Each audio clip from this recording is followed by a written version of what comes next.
സ്വാഗതം out of ഫോക്കസിലേക്ക്. Republic ദിനത്തിന്റെ 75ാം വാർഷികം ആഘോഷിക്കുകയാണ് രാജ്യം ഇന്ന്. ബ്രിട്ടീഷുകാരുടെ ഗവൺമെന്റ് ഓഫ് ഇന്ത്യ ആക്ട് പിൻവലിച്ചുകൊണ്ട് 1950 ജനുവരി 26-നാണ് ഇന്ത്യൻ ഭരണഘടന പ്രാബല്യത്തിൽ വന്നത്. നമ്മുടെ ഭരണഘടന തുടങ്ങുന്നത് തന്നെ ജനങ്ങളുടെ പരമാധികാരം വിളംബരം ചെയ്തുകൊണ്ടാണ്. മതത്തിൻ്റെയോ ജാതിയുടെയോ വർഗത്തിൻ്റെയോ പേരിൽ ആരോടും വിവേചനമുണ്ടാകില്ല. എല്ലാവർക്കും തുല്യ പരിഗണന തന്നെയാണ് നമ്മുടെ ഇന്ത്യൻ ഭരണഘടന ഉറപ്പു നൽകുന്നത്. പക്ഷേ ഇന്ന് നമ്മുടെ ഇന്ത്യൻ ഭരണഘടനയുടെ ആമുഖത്തിൽ നിന്ന് മതേതരത്വവും സോഷ്യലിസവും എടുത്തു മാറ്റിക്കൊണ്ടാണ് ആ ആമുഖം നമ്മുടെ കേന്ദ്ര സർക്കാർ ഇന്ന് സോഷ്യൽ മീഡിയകളിലടക്കം പോസ്റ്റ് ചെയ്തിരിക്കുന്നത്. അത് നൽകുന്ന ഒരു സന്ദേശം എന്താണ്? അപകട ഭീഷണിയാണ് ഉയർത്തുന്നത് എന്നാണ് നമ്മൾ ആദ്യം സംസാരിക്കാൻ പോകുന്നത്. അജിം സർ, അയോധ്യയിൽ രാമക്ഷേത്രം ഉദ്ഘാടനം ചെയ്തിട്ട് ദിവസങ്ങളേ ആയുള്ളൂ. നമ്മുടെ ഭരണഘടന പറയുന്നത് എല്ലാവർക്കും തുല്യ പരിഗണന എന്നാണ്. പക്ഷേ ഇന്ന് ആ ആമുഖത്തിൽ നിന്ന് തന്നെ മതേതരത്വം എടുത്തു മാറ്റുന്നു, സോഷ്യലിസം എടുത്തു മാറ്റുന്നു. അതുണ്ടാക്കാൻ പോകുന്ന ഒരു അപകട സന്ദേശം അല്ലെങ്കിൽ ഒരു ഭീഷണി എന്താണ്? അത് എടുത്തു മാറ്റിയതല്ല. അത് ഇന്ന് ഗവൺമെൻറ് ഓഫ് ഇന്ത്യ ട്വിറ്റർ ഹാൻഡിലിൽ ട്വീറ്റ് ചെയ്തത് ഒറിജിനൽ കോൺസ്റ്റിറ്റ്യൂഷൻ്റെ പ്രിയാമ്പിളാണ്. ഒറിജിനൽ എന്ന് പറഞ്ഞാൽ സോഷ്യലിസവും സെക്യുലറിസവും പിന്നീട് അതിലേക്ക് എഴുതി ചേർത്താണ്. അപ്പോൾ തുടക്കത്തിലുണ്ടായിരുന്ന അതിൻ്റെ പ്രിയാമ്പിളാണ് അവർ പ്രദർശിപ്പിക്കുന്നത്. അപ്പോൾ അതങ്ങനെ ചെയ്യുന്നത് എന്താണെന്ന് വെച്ചാൽ, അപ്പോൾ ഒരാൾ ചോദിക്കുകയാണ്, നമ്മൾ ഒരു സെക്യുലർ സ്റ്റേറ്റ് അല്ലേ? അല്ലെന്നാര് പറഞ്ഞു? സോഷ്യലിസ്റ്റ് സ്റ്റേറ്റ് അല്ലേ? അല്ലെന്നാര് പറഞ്ഞു? അപ്പോൾ ഈ സെക്യുലറിസ്റ്റോടും സോഷ്യലിസ്റ്റോടും ഗവൺമെൻറ് ഓഫ് ഇന്ത്യക്ക് എന്തെങ്കിലും വിപ്രതിപത്തി ഉണ്ടോ എന്നാര് പറഞ്ഞു? അങ്ങനെയൊന്നും പറഞ്ഞില്ല. ഞങ്ങൾ ഇത് ട്വീറ്റ് ചെയ്തു, അതിനിപ്പോൾ എന്താണ്? ഇതാണ് ലഭിക്കാൻ പോകുന്ന ഒരു മറുപടി. അപ്പോൾ ഇത് ചെയ്യുന്നത് എന്തിനാണെന്ന് ചോദിച്ചാൽ, ഈ രണ്ടാശയത്തോടും ഇന്ത്യ ഭരിക്കുന്ന സർക്കാർ, അവരെ നയിക്കുന്ന പാർട്ടി, ആ പാർട്ടിക്ക് ഒരു തരത്തിലുള്ള പ്രതിപത്തിയുമില്ല. സോഷ്യലിസ്റ്റോട് പ്രതിപത്തിയില്ല, സെക്യുലറിസ്റ്റോടും പ്രതിപത്തിയില്ല. അത് അവർ പലവട്ടം എഴുത്തിലൂടെയും പ്രസംഗത്തിലൂടെയും അല്ലാതെയൊക്കെ അവർ പറഞ്ഞു കഴിഞ്ഞ കാര്യമാണ്. സെക്യുലറിസം എന്നാണ് അതിനെ റൈറ്റ് വിങ്ങേഴ്സ് വിശേഷിപ്പിക്കുന്നത്. സെക്യുലറിസം അല്ല, സെക്യുലറിസം. സെക്യുലറിസം എന്ന് പറഞ്ഞാൽ എന്താണ്? ഇന്ത്യയിലെ ഭൂരിപക്ഷം വരുന്ന ജനവിഭാഗത്തിൻ്റെ ഒരു സബ്മിസീവ് ആറ്റിറ്റ്യൂഡിന് കാരണമാണ് സെക്യുലറിസം എന്ന് അവർ പറയും ഒരു വശത്ത്. മറുവശത്ത് പറയും ഇന്ത്യ സെക്യുലർ ആൻഡ് ഡെമോക്രാറ്റിക് റിപ്പബ്ലിക്കായി നിലനിൽക്കുന്നത് ഇവിടെ ഭൂരിപക്ഷം ഇന്ന മതവിഭാഗക്കാരാണ് എന്നും വിശദീകരിക്കും. ഇപ്പോൾ ഈ അടുത്തിടയ്ക്ക് നമ്മൾ കഴിഞ്ഞ ദിവസങ്ങളിൽ ധാരാളമായി കേട്ടൊരു വാക്കാണത്. പലരും പറയുന്നുണ്ട്. അവസാനം രേവതി പോലും എന്താ പറഞ്ഞത്? രേവതിയുടെ ട്വീറ്റ് ഓർമ്മയുണ്ടോ? രേവതി പറഞ്ഞതാണ്, ഇന്ത്യയിലെ ബഹുഭൂരിഭാഗം വിശ്വാസികൾ ആ വിശ്വാസം ഉറക്കെ പറയാത്തതുകൊണ്ടാണ് ഇവിടെ സെക്യുലറിസം നിലനിൽക്കുന്നതാണ് അവർ പറയുന്നത്. അപ്പോൾ ഇതിങ്ങനെ പല രീതിയിൽ വ്യാഖ്യാനിക്കപ്പെടും. അതൊരു ടോക്കണാണ്. എന്ത്? ഇതാണ് ഞങ്ങൾ പറയാൻ ഉദ്ദേശിക്കുന്നത്. അതിൽ ആ രണ്ട് വാക്കുകളില്ല എന്നാണ് പറയാൻ ഉദ്ദേശിക്കുന്നത്.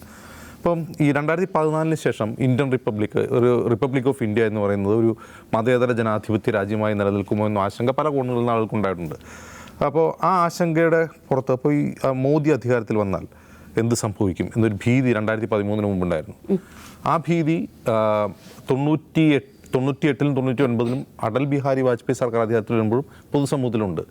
90കളുടെ തുടക്കത്തിൽ ബാബരി മസ്ജിദ് തകർന്നു കഴിയുമ്പോൾ അത് പൊതുസമൂഹത്തിലുണ്ട്. ഇനി എന്ത് സംഭവിക്കും എന്നുള്ള ആധി. അപ്പോൾ ഈ ആധി 80കളുടെ അവസാനം മുതൽ നീണ്ടു നിൽക്കുന്ന ഒരു ആധിയാണ്. ആ ആധി ഇപ്പോഴും തുടരുകയാണ്, 2024 തുടരുകയാണ്. അപ്പം എന്താണ്, വാജ്പേയി അധികാരത്തിൽ വരുന്ന സമയത്ത് നമ്മുടെ ഭരണഘടനാ ഭേദഗതിക്ക് വേണ്ടിയിട്ട് ഒരു കമ്മീഷൻ നിയോഗിച്ചിരുന്നു.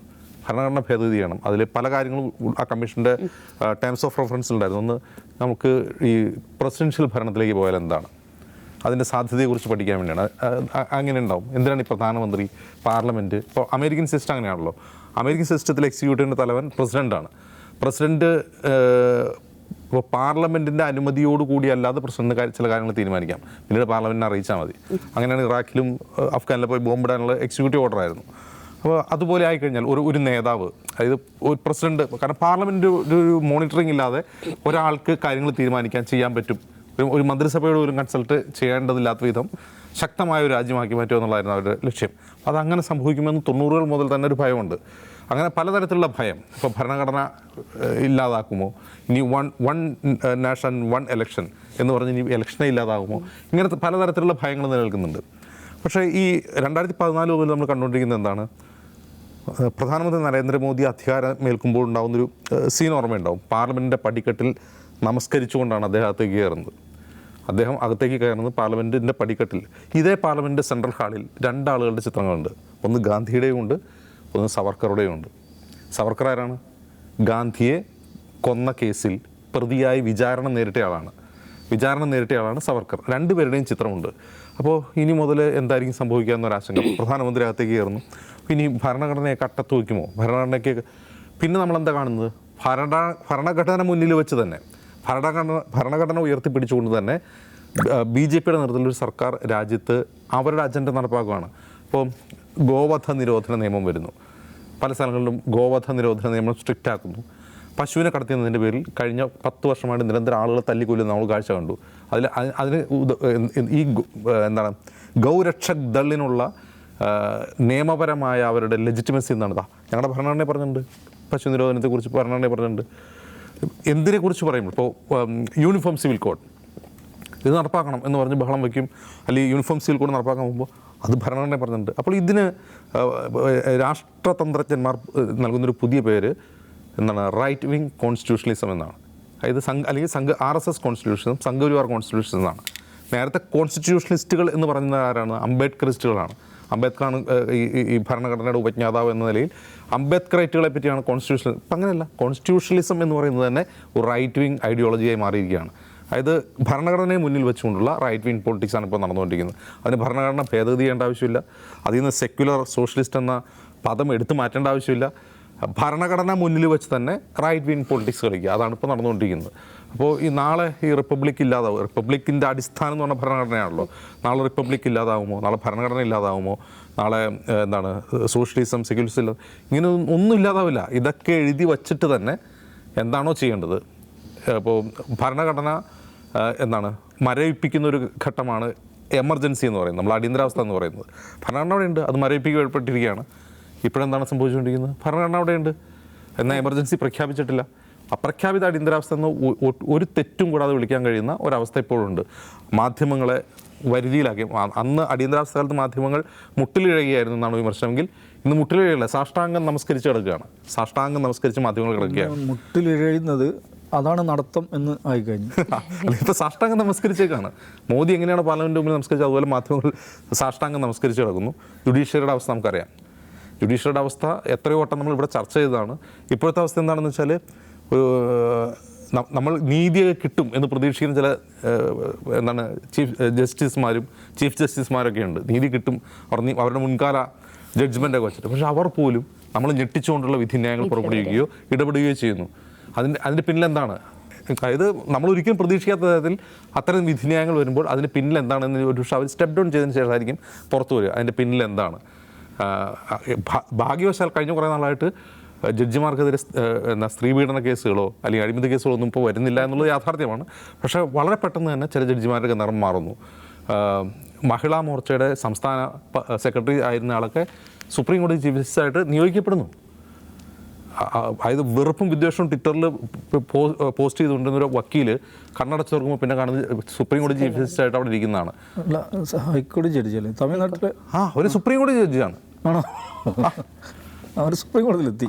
അപ്പോൾ സുപ്രീം കോടതിയിലും ഇതിങ്ങനെ സംഭവിച്ചുകൊണ്ടിരിക്കുകയാണ്. അതായത് ഹൈക്കോടതികളിൽ നിയമിക്കപ്പെടുന്ന ജഡ്ജിമാരാരാണ് എന്ന് നമുക്കറിയില്ല. ഇനി തെരഞ്ഞെടുപ്പ് കമ്മീഷൻ, തെരഞ്ഞെടുപ്പിനെ കുറിച്ച് പറയാൻ തെരഞ്ഞെടുപ്പ് കമ്മീഷനില്ലേ ഉണ്ട്. നമ്മൾ 5 കൊല്ലം കൂടുമ്പോൾ തെരഞ്ഞെടുപ്പ് നടക്കാൻ പോകുന്നത്, അടുത്ത 2 മാസം കഴിയുമ്പോൾ നടക്കാൻ പോകുന്നു. തെരഞ്ഞെടുപ്പ് നടക്കുന്നില്ലേ ഉണ്ട്. തെരഞ്ഞെടുപ്പിനെക്കുറിച്ചുള്ള ജനങ്ങളുടെ വിശ്വാസം എന്താണ്? തെരഞ്ഞെടുപ്പ് കമ്മീഷനെ പറ്റിയുള്ള വിശ്വാസം എന്താണ്? തെരഞ്ഞെടുപ്പ് കമ്മീഷനെ ആരാണ് നിയമിക്കുന്നത് അത് നമുക്കറിയാം. ഇപ്പോൾ വരാൻ പോകുന്ന പുതിയ നിയമപ്രകാരം ആരാണ് നിയമിക്കുന്നത് അറിയാം.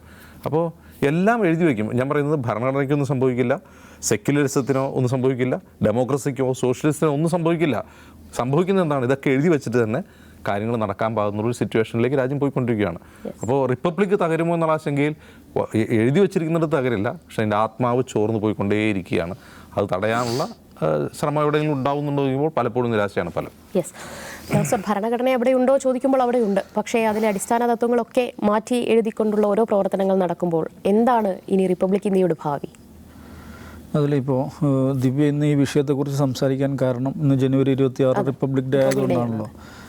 എനിക്ക് വലിയ ഉറപ്പില്ല അടുത്ത വർഷം, ഈ വർഷം ജനുവരി 26 കിട്ടുന്ന ഒരു പ്രൊമനൻസ് അടുത്ത വർഷം ജനുവരി 26 കിട്ടും എന്ന് എനിക്ക് ഉറപ്പില്ല. കാരണം അടുത്ത വർഷം ജനുവരി 26 ഗംഭീരമായി ആഘോഷിക്കപ്പെടുക ജനുവരി 22 ആയിരിക്കും.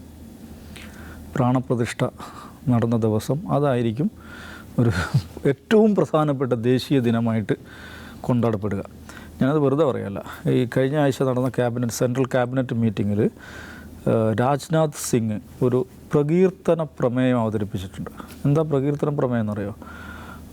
ഈ പറയുന്ന പ്രാണപ്രതിഷ്ഠ നടത്തിയല്ലോ നരേന്ദ്രമോദി, അത് ശരിക്കും പറഞ്ഞാൽ നമ്മുടെ ഭാരതത്തിൻ്റെ ചരിത്രത്തിൽ തന്നെ ഏറ്റവും നിർണായകമായൊരു മുഹൂർത്തത്തിനാണ് പ്രധാനമന്ത്രി പ്രോദ്ഘാടനം നിർവഹിച്ചിരിക്കുന്നത്.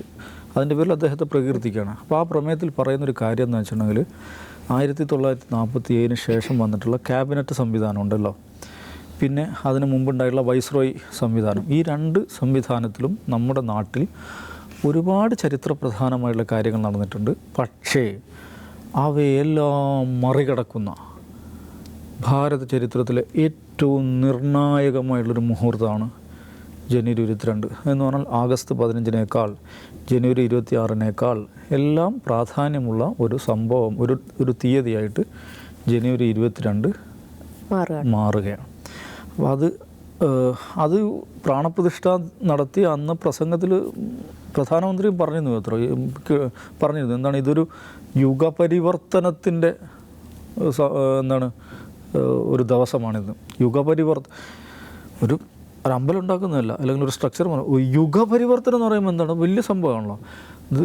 നമ്മുടെ നാഗരികതയുടെ ഭാരത നാഗരികതയുടെ ചരിത്രത്തിൽ തന്നെ യുഗപരിവർത്തനത്തിൻ്റെ ദിവസമാണ്. യുഗപരിവർത്തനം സംഭവിച്ചു കഴിഞ്ഞു എന്ന് അദ്ദേഹം പറയുന്നുണ്ട്.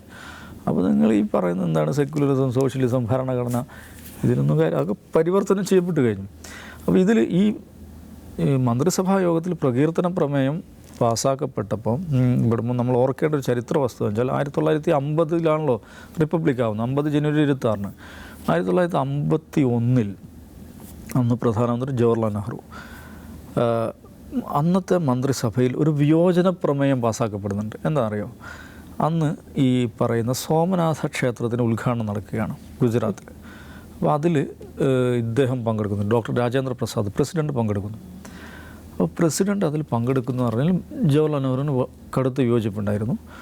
ആ വിയോജിപ്പ് അദ്ദേഹം പ്രകടിപ്പിക്കുന്നു. അത് മന്ത്രിസഭയുടെ ഒരു പ്രമേയമായിട്ട് വരികയാണ്. അങ്ങനെ മന്ത്രിസഭയിൽ വിയോജന പ്രമേയം കൊണ്ടുവരുന്നത് അവർ ശക്തമായി ചോദിച്ചു. അങ്ങനെ അവസാനം പ്രസിഡൻറ്റ് എന്താ തീരുമാനിക്കുന്നത് വെച്ചിട്ടുണ്ടെങ്കിൽ പ്രസിഡൻറ്റ് പോകാം എന്ന് തന്നെ വെക്കുകയാണ്. അപ്പം ഒരു വ്യക്തിക്ക് അയാളുടെ വിശ്വാസത്തിൻ്റെ ഭാഗമായിട്ട് ഒരു ക്ഷേത്ര സന്ദർശനം നടത്തുക, അതിൽ കുഴപ്പമില്ല. പക്ഷേ പ്രസിഡൻ്റ് എന്നുള്ള നിലക്ക് ഉള്ള പ്രോട്ടോക്കോൾസ് അവിടെ ഉണ്ടാവില്ല.